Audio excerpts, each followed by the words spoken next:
Dave knows how.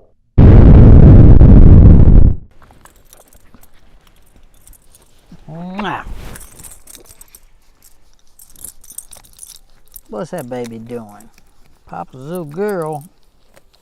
So sweet. You so sweet. How did I get so lucky to have such a sweet girl? How did I get so lucky to have such a sweet girl come stay with Pop?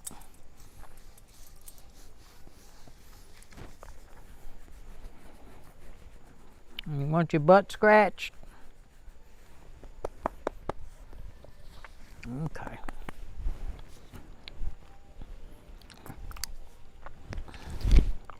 Welcome back to the channel. Sometimes I just wish I would listen to those voices in my head, you know? A few years ago, well, numerous years ago, maybe 10, 15 years ago, I guess, I built this shed. And when I did, this tree, it was about that big around. It wasn't much to it. And the voice in my head said, Dave, you need to take that tree out of there, because at the time it was small. I could have took it out no problem. Look at it now. You know, it's really super close to the building. Got a lot of surface roots. And it's not getting anything but bigger and bigger and bigger. And it's going to be more and more trouble to take down.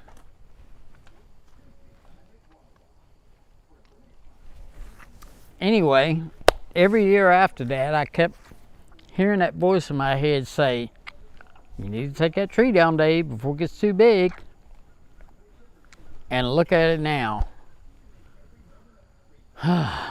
It's up there. Anyway, I think today is the day. I trimmed some of the lower limbs off so that I could get right here.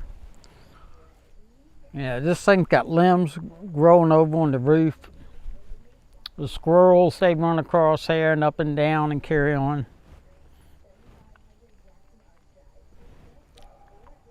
I think what we're going to do, instead of just taking the chainsaw and cutting it down, we're going to put the backhoe on the tractor.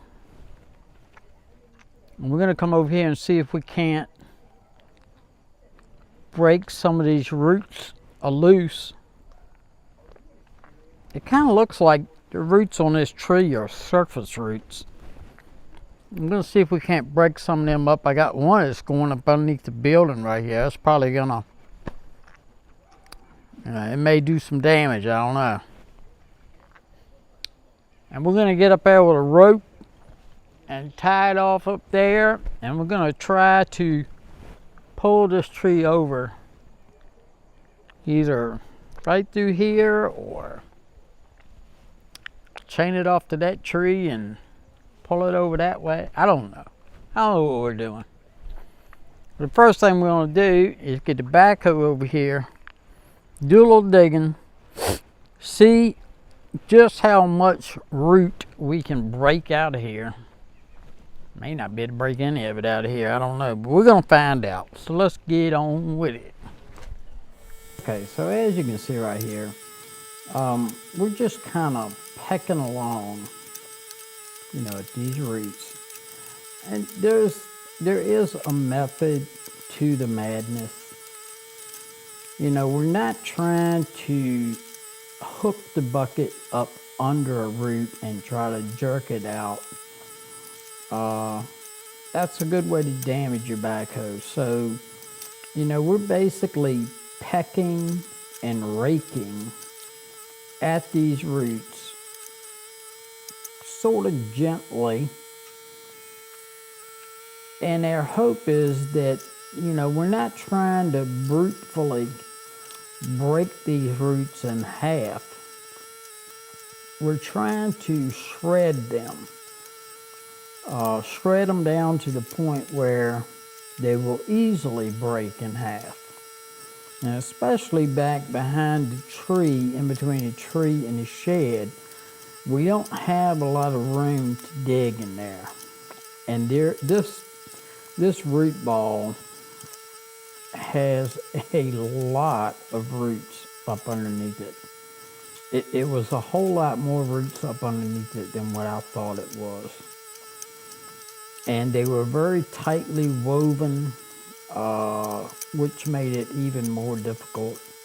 I mean, you can just kind of see that even though this is sped up really fast, I'm just kind of pecking away, trying to shred the roots apart without hooking the bucket around any particular root and trying to rip the whole root out. You know, it's just not the game plan.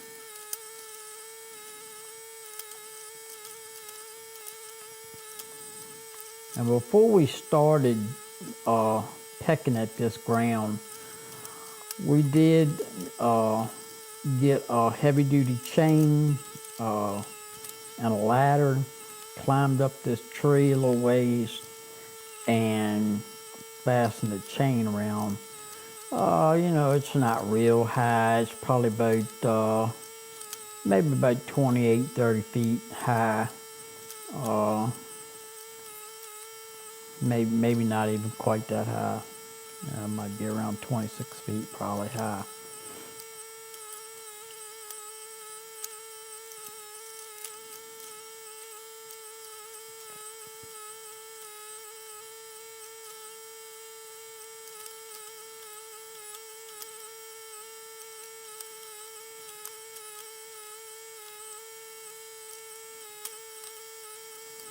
The reason that I chose to go this way is because I really wanted this root ball out of here.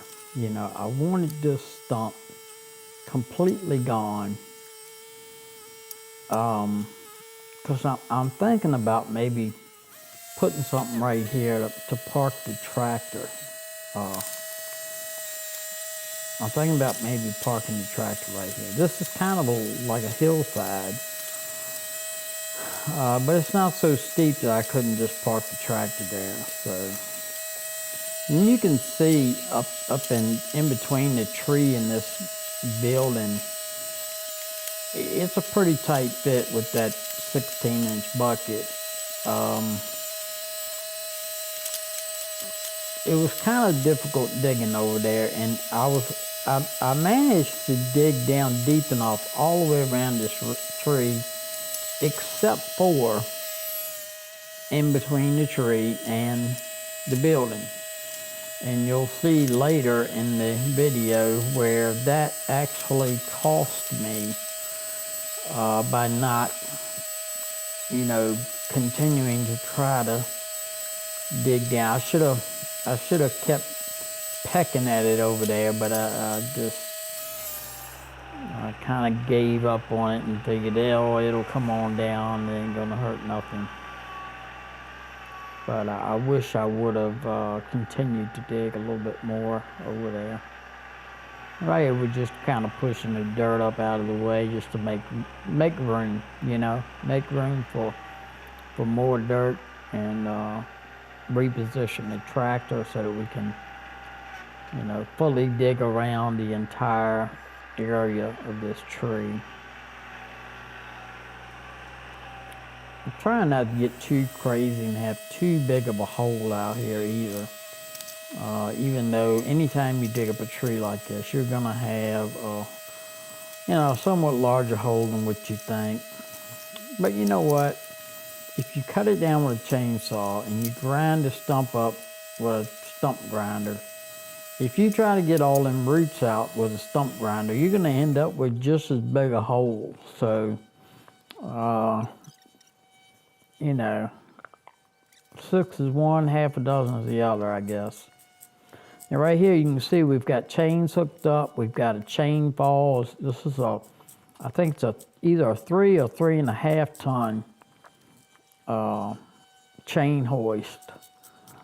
We've got that tied off to a smaller tree behind me, and I'm winching this thing over. And it's kind of slow going. I mean, look how much that tree is bent. You can really tell that tree is bent over pretty good little ways right here. I'm just kind of inspecting. I can see where the dirt's cracking. That's what I was pointing to. And right here you can see we're winching and winching and cranking on that winch, and that tree is just steady bending over, and I'm just baffled as to why it hadn't, came on over yet. The angle I had it on, I felt like it was not going to hit anything, but you'll see in a minute. We did hit something, so I think if I had dug down a little better in between the building and the tree, I probably could have avoided this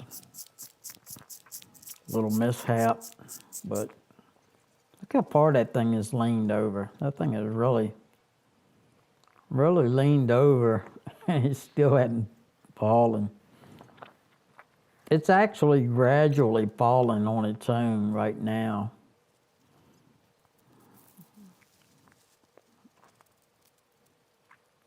And basically I ended up just deciding to bring a tractor over because the chain got so much slack in it that I just, running the chain fall just wasn't pulling it up enough to get the slack out. And the tree is actually steadily falling over, and I just decided to go ahead and hook a chain to the drawbar of the tractor and tie one end of the chain up to the chain that we've got hooked to the tree, and just kind of pull it sideways because it's getting close to my gutter and the roof line of the shed, and I don't want to damage the roof of the shed, so I'm gonna try to pull it away. The angle that I was pulling this thing on, even without the tractor, I never got close to the shed. But as you can see, we took the gutter out, so that was kind of disappointing because I just put that gutter up there. All years I went without a gutter on that building, and I just finally decided, I had some old gutter, I just finally decided to go ahead and put gutter up, and sure enough, I tore the whole end of that gutter down. Oh well, that's just the way it goes. I never would have thought that tree would have fell in the direction that it fell in. So that is a downside to taking a tree down this way. It can be somewhat unpredictable. If I had have went on and dug down a little deeper between the building and the tree, I probably would have been able to keep it more going in the direction that I was pulling it in. But because I was having a hard time getting the bucket in between the tree and the building, I just kind of gave up digging down on that side and just figured it would pull out. But it kind of steered the tree over towards the roof of the building and damaged the gutter. Anyway, that's it for this video. We'll catch you in the next one.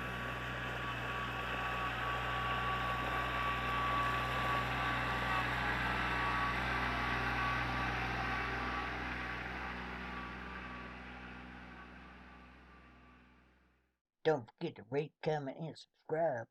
Thanks for watching.